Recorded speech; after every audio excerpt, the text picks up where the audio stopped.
back to the Crochet Credits with my friends at yarnspirations.com. Today I have the keyhole stitch. This is a chevron that is a very light, easy wave, really easy to be able to maintain. You're seeing two different examples here. I know it's hard to tell from this angle. Here I just used the regular stitches, and here I used the back loops only, so you can actually see that there's a ridge, and the ridge appears on both sides when you go to do that, and I'll be talking about those today.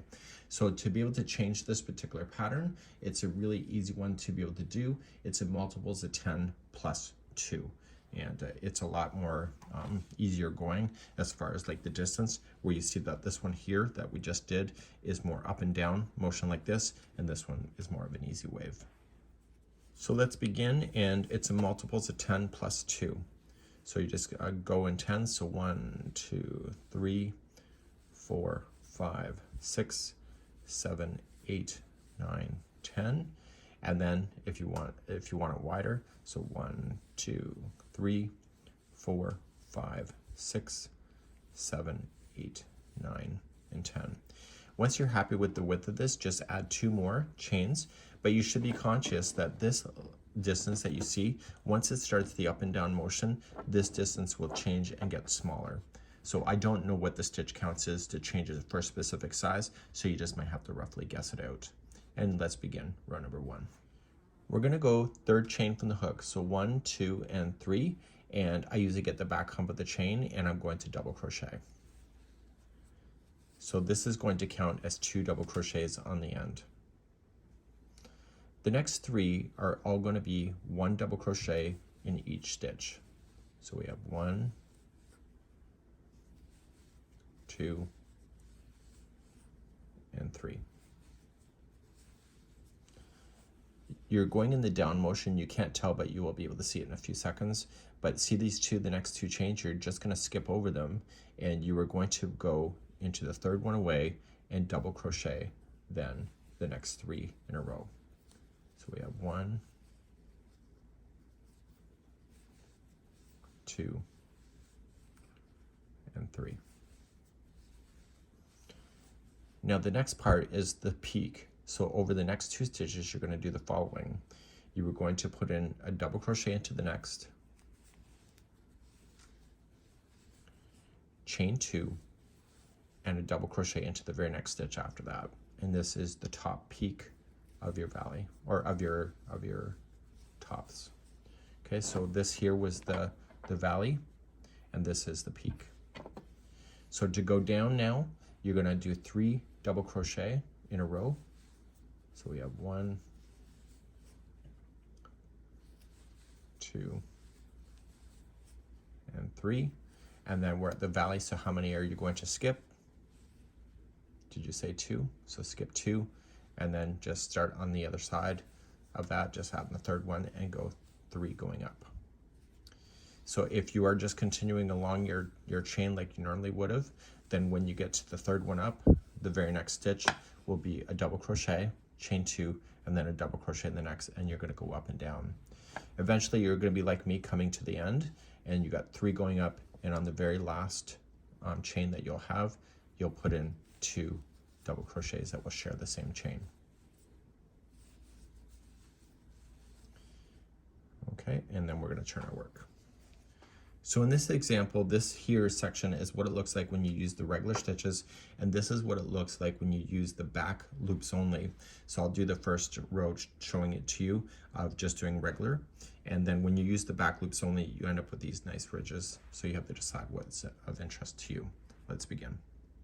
Okay, the hardest part is now done because you now have the spacing all established, and to start a new one, you're going to chain 2, and that's going to count you as a double crochet. You have the trust in it. And then in the same one, double crochet again. I found when I chained 3 and did the double crochet in, it doesn't look as good as a chain 2 does. Just remember that there is 2 at the end. Now, you're going to now go down only 3. And I'm just using the regular stitches. So 1, 2, and 3. And then see these 2 middles? I'm going to skip over them and go to the third and start going up and do 3 in a row. So we have 1, 2, and 3. Now this one is the space at the peak. So in the space, you're going to apply 1 double crochet, chain 2, 1 double crochet. And then you're going to go down, do 3 going down. So we have 1,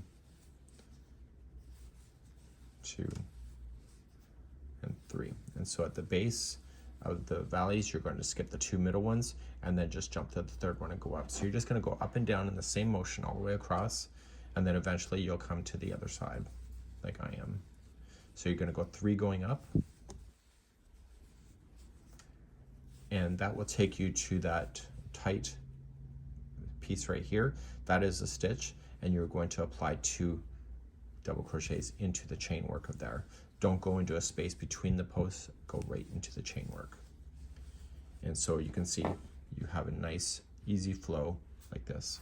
So now I'm going to turn my work and I'll show you the back loops if you would like to do that option. If you wanted to use the back loops only, you can do it like this. So chain 2, it's exactly what I just showed you.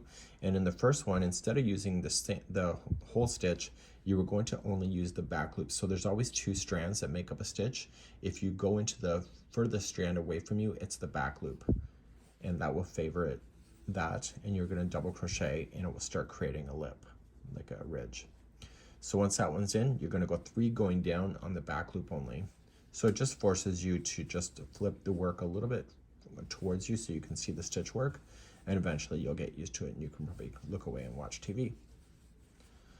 Once you're at the base, you're going to skip the 2 middle ones and go to the 3rd one and continue on the back loops only and do 3 going up.